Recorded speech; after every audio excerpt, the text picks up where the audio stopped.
Yo, what's up, Raider Nation? It's Rolling Raider here, back with a little game review, and I'm gonna do things a little bit differently this week because I'm only gonna talk about the positive things. Now, we did lose the game, 30 to 14. It, some things did not go the way we had hoped or planned, but I'm gonna talk about the positive things today. So the first thing I want to talk about is Derek Carr. He threw a pick early, you know, but he came back.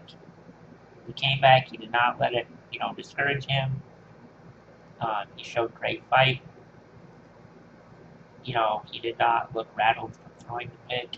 So I was really happy with that. It's obvious the game is not too big for him.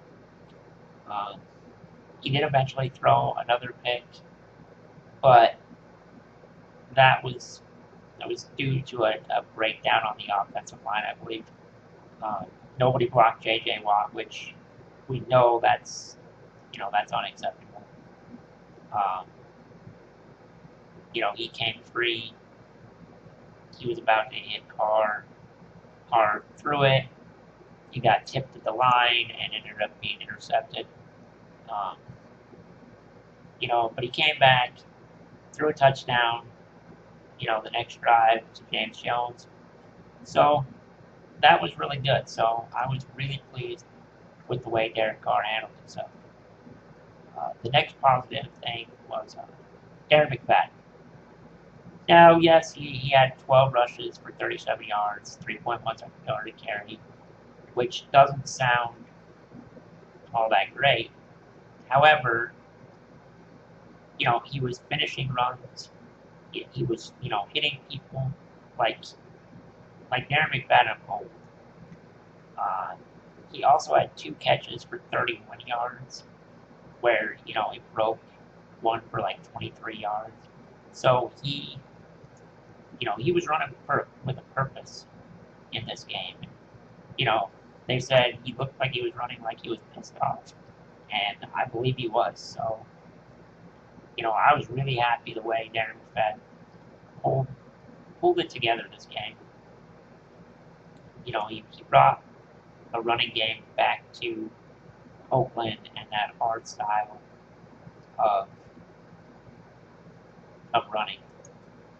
The next thing is the offensive line for me. I thought the offensive line did a great job corralling J.J. Watt. Uh, when it comes to J.J. Watt, somehow, C.L. Moore blew a coverage. He ended up catching a touchdown against us. But, other than that, he didn't really show up on the stat sheet at all on the defensive side. He had that one pressure at the end of the game, and that was it. We did a great job of controlling J.J. Watt. So our offensive line, between that and opening up the holes for Darren McFadden, getting downfield, throwing blocks on the screen plays. So our offensive line really picked it up. The next thing is C.O. Moore. C.O. Moore was all over the field in this one. Yeah, he did end up leaving with an ankle injury. Hopefully that's not too bad, but it's not like we're going to know anyway because, Dennis Allen coaches football like he's a hockey coach and doesn't, actually tell us exactly what's going on. But C.O. Moore, he only played, he left a few minutes into the third quarter. He had 6 tackles, but like I said, he was all over the field. Also all over the field was Charles Woodson. I mean, he's 37, he had 8 tackles, but he was all over today. He did a great job, for an old guy. I think it's funny every time they call him the old guy, but yet, he still plays. He still plays like he's got it. Khalil Mack had a really good game in my eyes as well. He had 6 tackles today. One was a pass defended. He knocked it down the line of scrimmage. He was pressuring the quarterback. You know, he was really showing up. For the most part, we were pretty penalty free. Um, you know, Derek Carr had another delay game towards the end of the game. We've got to, you know, he's got to learn to manage the clock a little bit better. But as far as penalties, we had 5 penalties for 24 yards. Not terrible. You know, so as far as penalties go, that was it. The other positive thing I want to talk about, and I know probably doesn't seem positive, but I think it will be, which is, and I heard that the crowd was chanting this, which I don't know if I agree or disagree with that, but firing Dennis Allen. He challenged a 4th and 1, which didn't make any sense to anybody. Like, if he just wanted the timeout, he should have taken the timeout. Instead, he challenges, wastes our timeout in the 3rd quarter on a 4th and 1 that we were going for anyway. So, I have no idea what he's doing.